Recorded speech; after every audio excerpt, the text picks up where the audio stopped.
Hello, my name is Diana Yegon, and this is the Kenya Times. Now, have you been having questions about building and construction? Have you wanted in your life to build a home or own a property? What are those questions that you have? Now, according to the Wealth Report 2024 by the Knight Frank, most of the rich Kenyans decided to invest largely in home owning, either in Kenya and outside the country. Today, we are not talking about that. We are here to get some insights from an expert. This expert has really inspired me. We had a brief chat before this interview, and I really loved it. So right now, I just want us to get to know more about building and construction, get to interact with her because she is not just an expert. Who knows? She is an architect, a director at Buxton Building. So allow me to introduce to you one and only Rosemary Litunya. How are you, Rosemary? I'm doing well. How Karibu sana. Asante. Welcome to the Kenya Times. I know we've been planning for this interview for a very long time. It's been a while. You're a busy person. Yeah, I like to say I get busy because I have to be on site. Yeah. And sometimes I have to be with my girls that I mentor. Sometimes I have to be with my own mentors. Yeah, so my plate is quite full, but it's not all the time that I'm building. Thank you so much for setting aside some few minutes for this interview. I just want us to have fun. Let us engage. Talk to us about building and construction. So without talking much, tell us, who is Rosemary Litunya? Okay, Rosemary Litunya is, first of all, an architect. Okay. Yeah, Rosemary Litunya is a mom. Rosemary Litunya is a mentor. Rosemary Litunya is a mentee. Yes. So my life revolves around mentorship, being mentored, and building.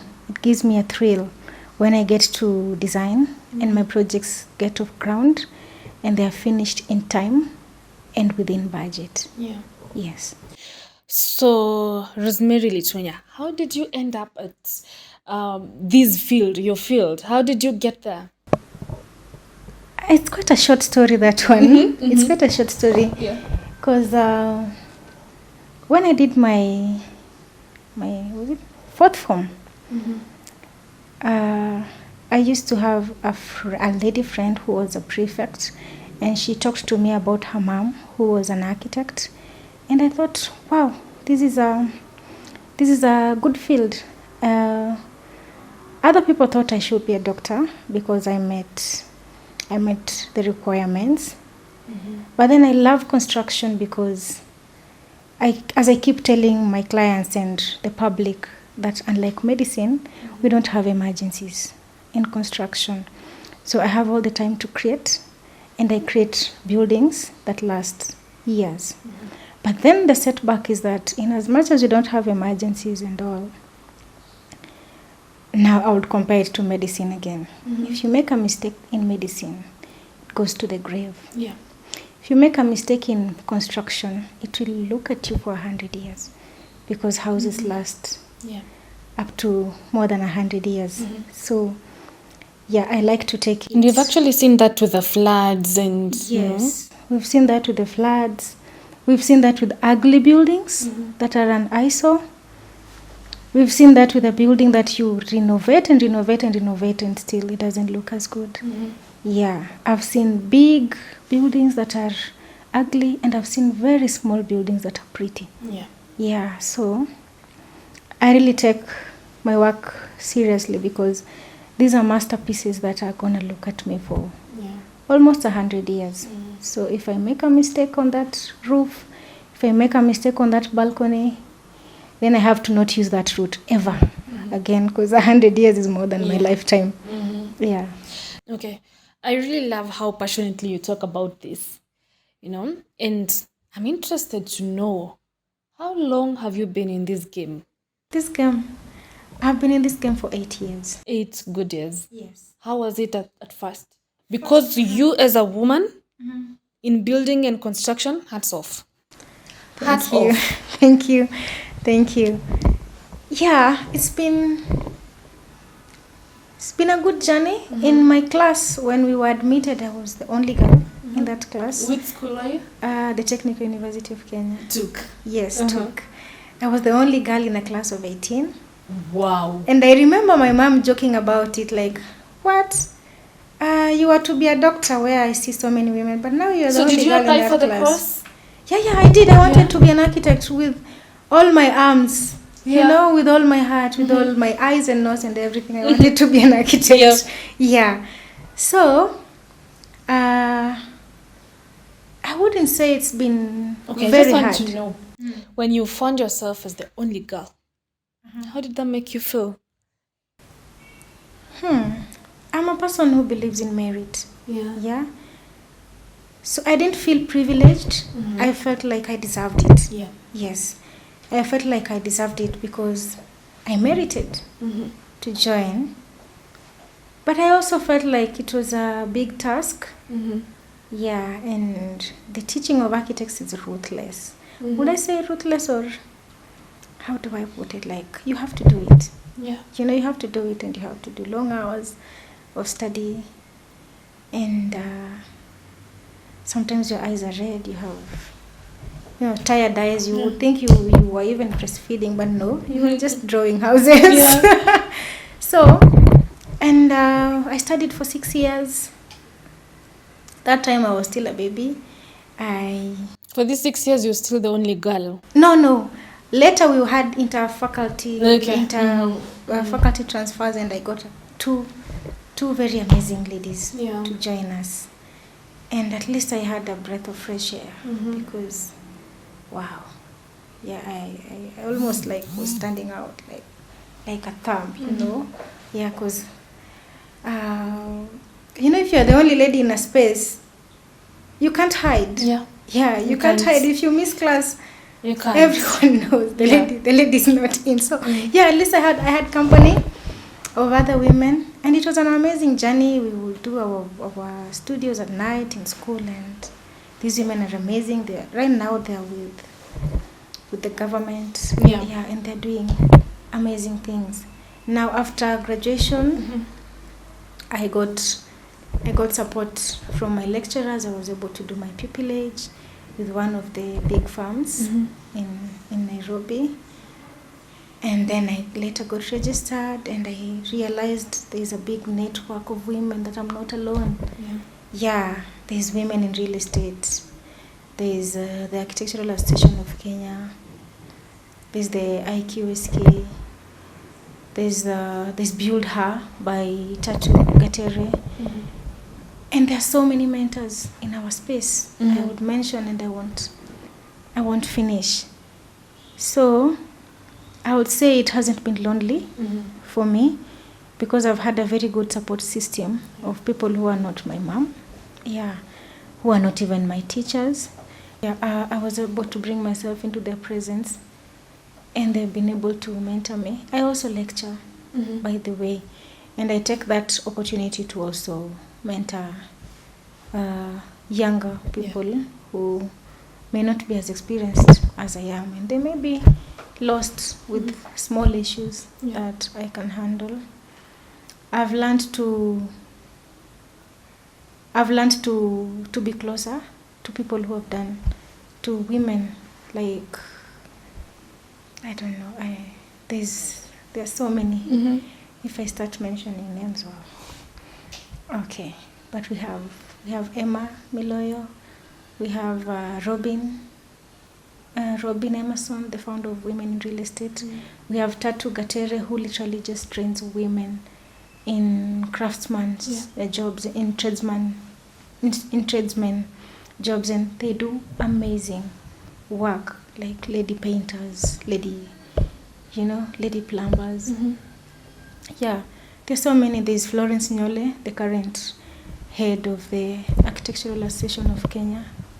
Yeah, and some other women that I've been able to work with as lecturers. And all these women are willing to support me and to guide me.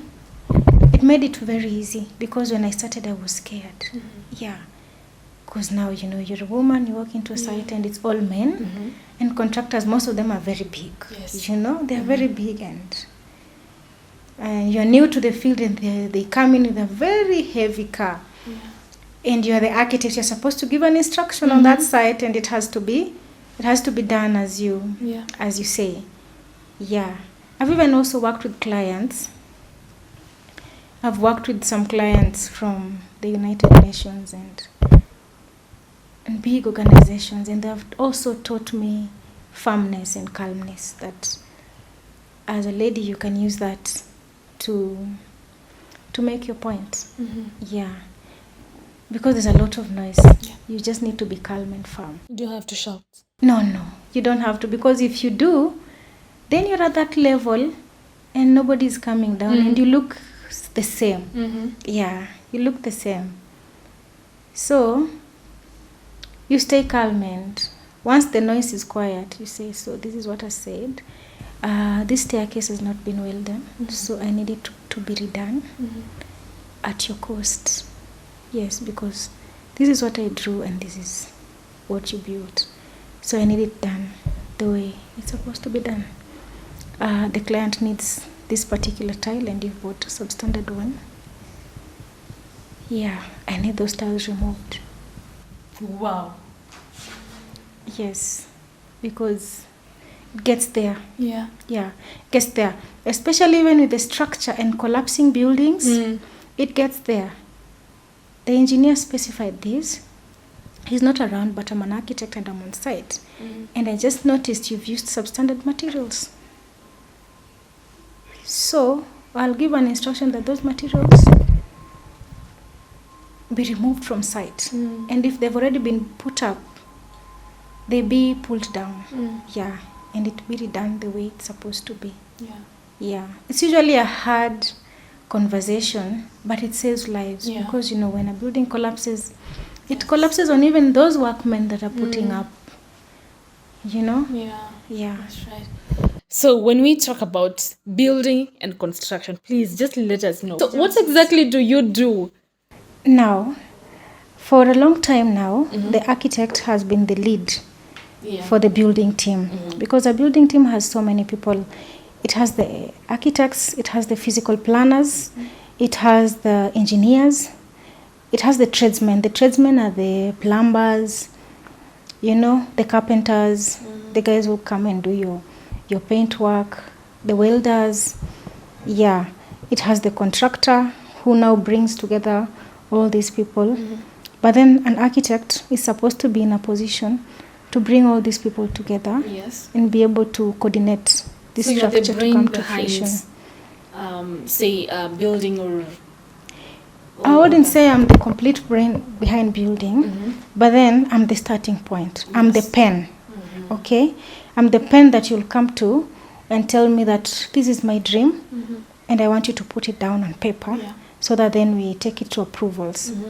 Now, from there, I'll be able to advise you on, do you need an engineer? Do you need a quantity surveyor? All the times you'll need them. Do you need a physical planner? I'll be able to guide you through this process. I'll be able to submit these drawings for approval. Now when construction starts, you need me to ensure that what is drawn is what is executed. Most of the times a client will get an architect and have the drawings submitted. Then from there, they think they don't need an architect. That's when you'll see that you have a very big house, but then the execution is not so good. Yeah? So you end up being frustrated why my building is not looking as good as the other one, and yet the plan is the same. So architects, we come in especially for beauty. Sometimes we joke with engineers that if you give an engineer a construction job, that house will surely stand. But the beauty of it, we can't speak for it. But then with an architect, ours is an art and a science. And most of the time, you find that the art has to take the day. Because when you perceive a building, first of all, you see it. You don't see the chuma. You don't see the partitions inside. First of all, you see a building. And now, this sense of sight is what we like to respond to the most.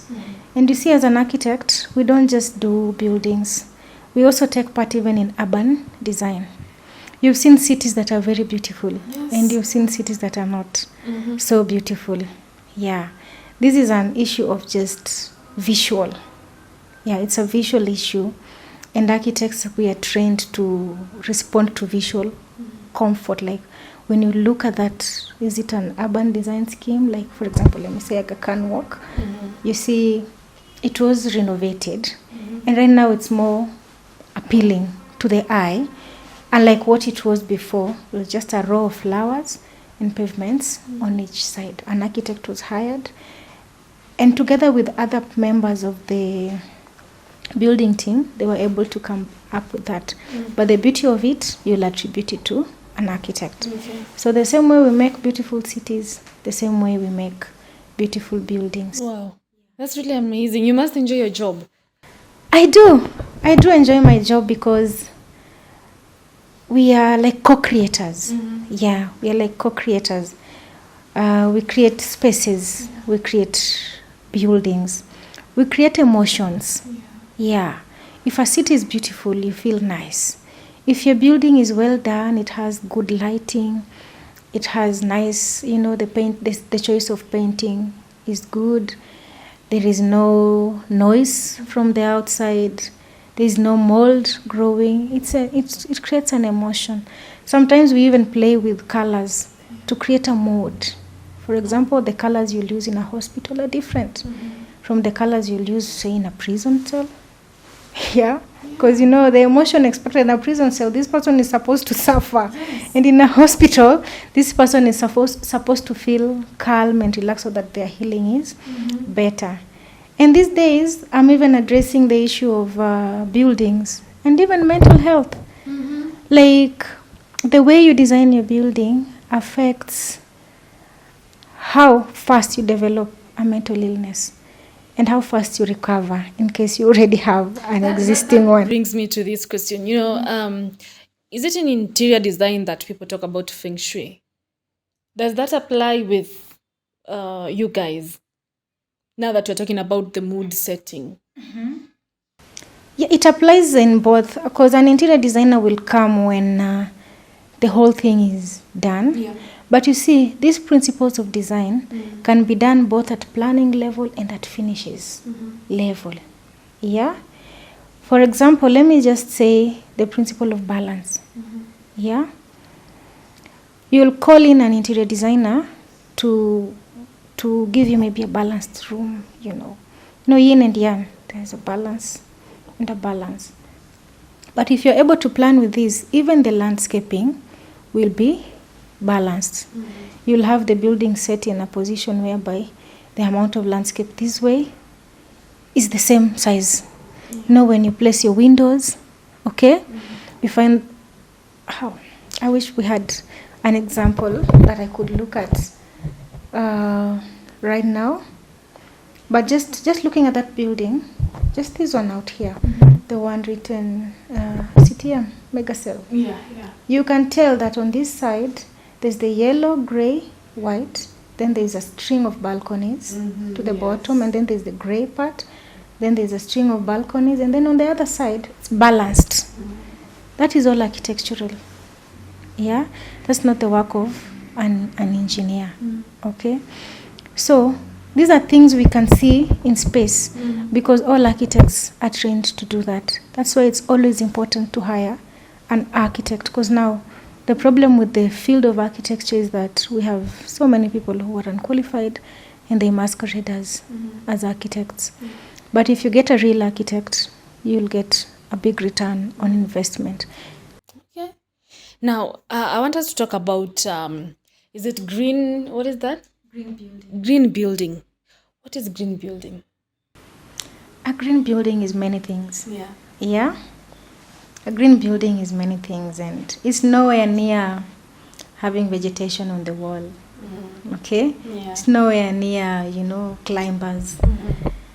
A green building, I would want to describe it, how do I put it? It's self-sustaining, okay? It serves the population that is existing right now and is able to allow the future generation to live in that space within which this building exists without being compromised. Yeah. Okay? We've seen an issue of flooding. We've seen an issue of poor sewerage systems. No, just on that. Just sorry for this. Recently, houses close to the rivers in Nairobi were demolished because of floods, 30 meters from the rivers. Yes. So, is that the job of an architect to tell you, no, don't build from this point to this point? This is where you're supposed to build. Is that a job of an architect? It is my job. It is your job. Yeah. It is my job to advise my client, especially because my heart is with nature. Yeah. And I'm an environmental design consultant as an expert. Okay? So it is my job to tell you that this is riparian and you're not supposed to build in this space. But how is the Kenyan market? The developer will tell you that I know someone who can do it. Okay? Do you think there's a future in green building? Yes. Yeah. Yes and no. Yes. I would say yes and no now. When we look at building green and sustaining green buildings, it goes beyond the construction, goes beyond the architect. It goes to even the users of the building. Do you allow, the architect has specified for separation of waste probably at source, so that we have a bin for biodegradable waste like veggies, then we have a bin for glass, then we have a bin for plastics. Okay? It's up to you, the user of the building, to ensure that then that is done. Because if you take your vegetables and your glass and your plastics and you throw them in one bin, okay, the way the waste management of Nairobi is happening, the vehicles will come and they'll pick the waste. Okay, now you finished school and then now you've joined, the people that are already in the field. This brings me now to exactly Rosemary Litunya, the architect and director at Buxton Build. How did you end up at, thinking now I want my own company? And I also want to know, how did you end up calling it Buxton? What does Buxton mean? Okay. Yeah, I'm the director of Buxton Build Construction. Buxton is a name of my grandpa. Oh. Yeah, it's a name he never got to use. It was a nickname. Yes, he never got to use it, but I thought I should use it because growing up, he was a big pillar. Not financial, but emotional. Yeah. Yeah. I would come back home with a grade, a very nice grade. Say you were, how do I put it? Say you got a very high mark, and they'll tell you, now next time I want you to break this goal. To this is a standard you've set, but I want you to surpass it, your own standard. Yeah. So he taught me to set goals, achieve them, and break my own. How do we call them? Like the way marathon. The record. Okay. Yeah. The record. To break my own records. Yeah. You are position 5. Next time, can you make it to 3? Is that possible? He'll not tell you to make it to 1. Now when you're at 3, he'll tell you, can I get a 1? So you're breaking your own record. Yeah. So that's why I decided to call it Buxton Build, because he created a competition in me. You grew up with him? Yes. I grew up in a full family of all parents with grandparents. Yeah. Okay. And in a very rural setting. I only came to study here. Yeah. Where do you come from? I come from Western Kenya. You lie. Yeah, I do. Western Kenya? Yes, Western Kenya, Butere. Whoa. The director is saying where? Because I don't know. You don't look like somebody who comes from Western. Oh, yeah, I get I'm that so a lot. sure you get that a lot. I do Yeah. get that a lot. So you came to Nairobi to I just came purely for studies. Yeah. Okay, so how's Buxton doing now that the director is a woman? I want to know, being a woman in this field, you've told us about how you've gotten so much support, and I want to know, how has it been, and how old is Buxton? Buxton Build is a baby. Yes, Buxton Build is a baby. It's 3 years old. That is when I registered as an architect, and I thought, to whom much is given, a lot is also expected. Yeah. So I decided now to groom my own company, so that I can be able to handle all these issues myself, and also to make the women who have helped me get here very proud that I am following in their footsteps. Yeah. Okay, amazing. So, what is the biggest? No, let's start from this. What is the biggest project you've ever worked on? I've worked on a number. Yes, I've worked on a number of big projects. As a pupil, I was able to work on the Kenya Medical Supply Chain Agency's warehouse. Yeah, a project of about 3 billion shillings. I was able to work on the beautiful East African School of Aviation Chapel. Wow. It's beautiful.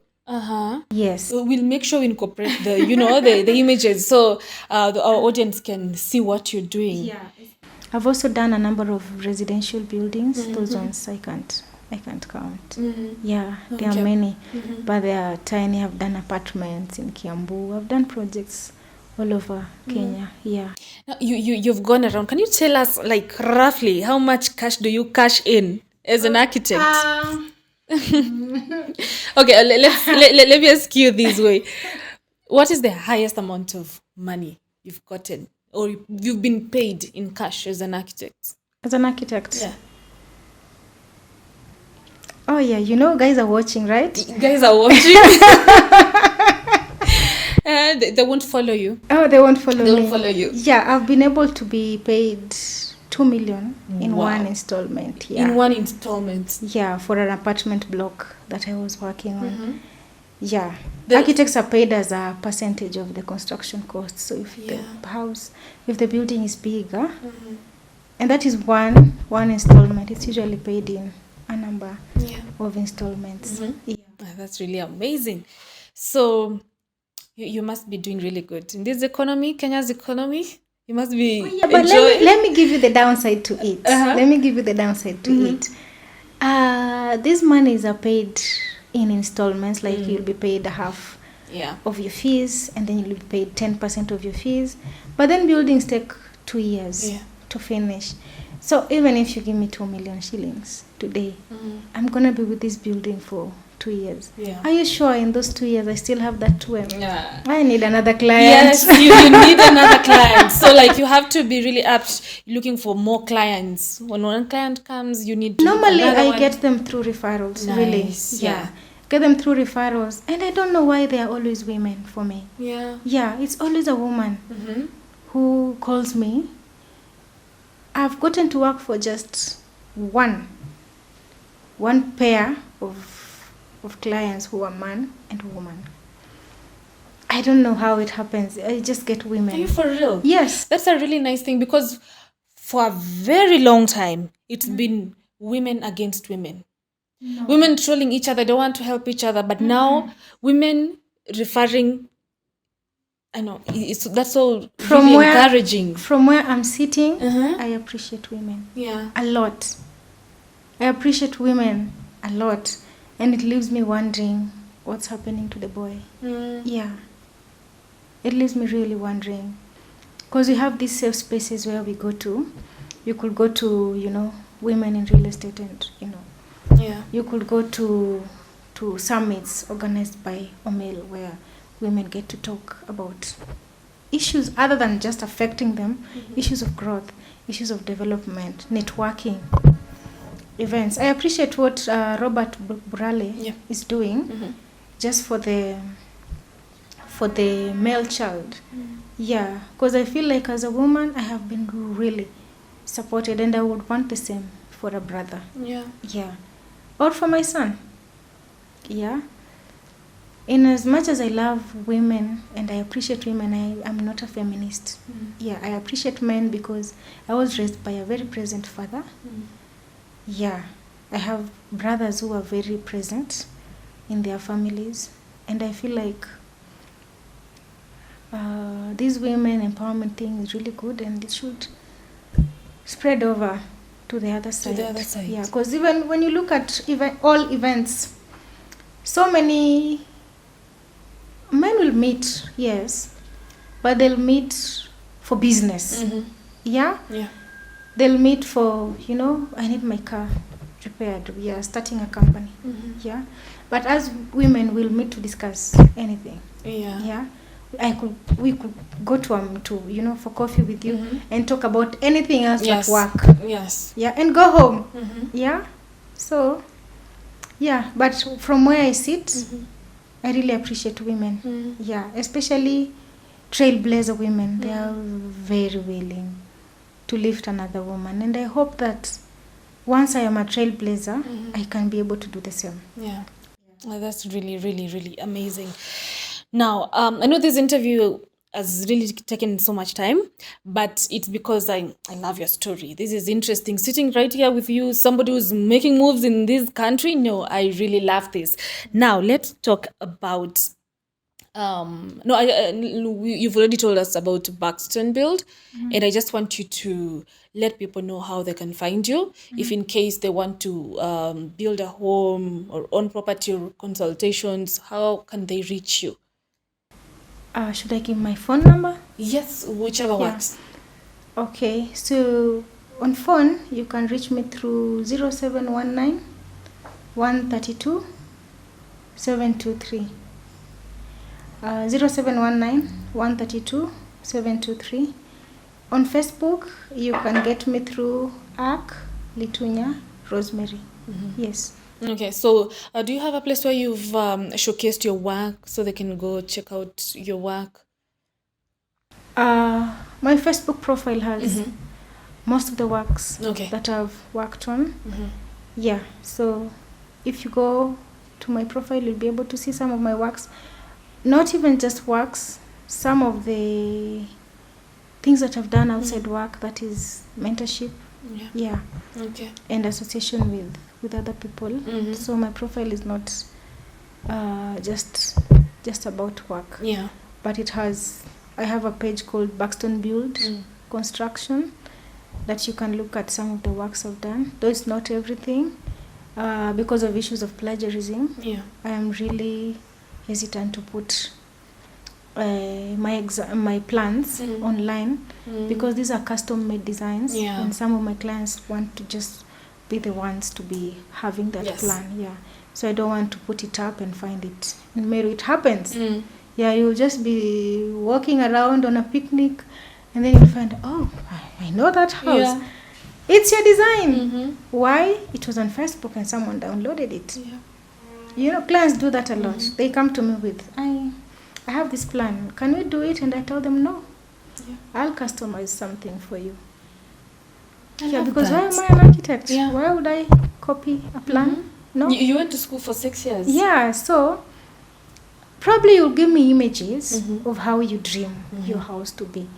But don't give me a plan. Yeah. Yeah, because I can produce one for you. A very good one that will suit your needs. Maybe you need a prayer house. That particular plan doesn't have a prayer house. You need a prayer room. You need a gym. Maybe you need a study room. Maybe you don't want a TV in your space, because most people don't. I've met many clients who don't want, the conventional living area with TV. Yeah. Instead of TV, they want a mural. Yeah.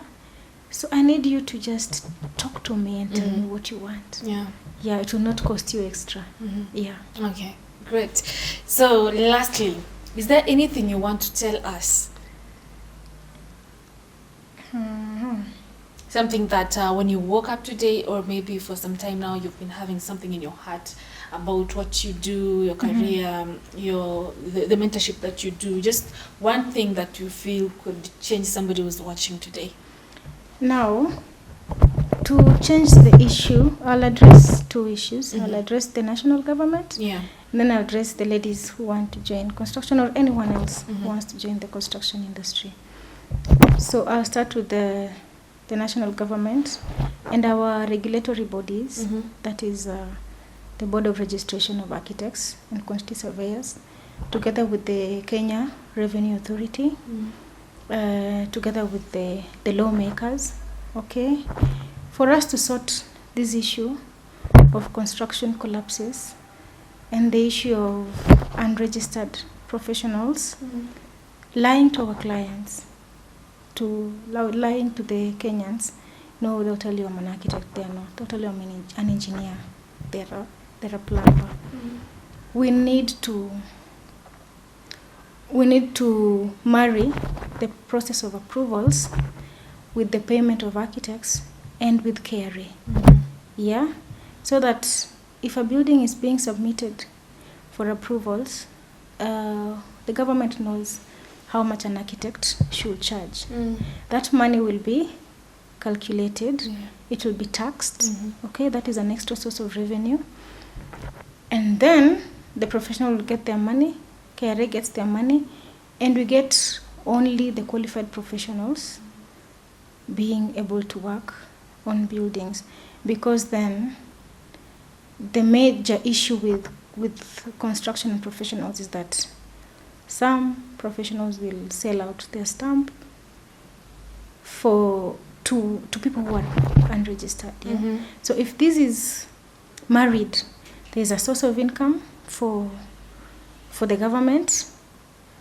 The professionals get paid, so they do their work, and you don't have a blame game that the client really doesn't know, because we have regulated everything else. We've regulated the architects, the engineers, but have we regulated the developer? They can choose who to work with, and that right there is where the problem lies. Because the urge to save is an urge you can't resist. So if we make it automatic like that, then there will be no grace the construction industry. And also, if a building is collapsing, it's easy to trace back who worked on this. Personally, I say that if I'm working on a building and a client chooses to use the wrong materials, I'll write to the National Construction Authority and say that starting this day, I've stopped supervising this building because I value my license more than the money that you have to pay me at the end. Do you think people are that honest? It's so hard to find that. No, but I will do that. Wow. Because I'm also a mother, and these people who die are people's sons and people's fathers and people's mothers. So for a fee of $1 million bob, I will not look the other way, especially with cases that will endanger lives. Now, for the other people who would like to join construction, it's a very enjoyable field because you get to co-create, and we are here to support you. If you're a lady, especially for me, I will speak to the ladies. I'm here to support you, and even for the men who want to join, you can reach out to me through my page. Let me know what you're doing. Let me know what kind of advice you need. Let me know what kind of help you need. Anyone. I'm not just biased with ladies, because as a lecturer also, I've noted that boys do have issues that they're dealing with, and sometimes they are told that you're a man, you have to man up. Sometimes it's not that easy. When mwanaume unalialia nini? No, kwani weni mwanamke. So I think I just want to reach out to everyone who'd like a mentor, because in this space I've gotten to a space where I can mentor anyone, be it a male student or a female student. Yes. Okay. That's really, really, really amazing. Now, I think that's where we end it. It's been really amazing having you here. I have learned so much. Myself, I knew what building and construction is, but we've gotten deeper into it. And as a woman, I am so inspired. Like I told you when we started this interview, hats off. You're doing really amazing. And you've mentioned some of the works that you've done. You yourself admit that they are really beautiful, just like you are. Anyways, thank you so much for watching this video. I know that, we've been here for quite some time because we wanted you to understand what building and construction is. So are you looking into investing in, property and building a home? Reach out to Rosemary through the numbers below and through her Facebook pages below. So that's how we end it. I hope you've enjoyed this video. I hope you've learned a lot about building and construction. And until the next video, bye bye.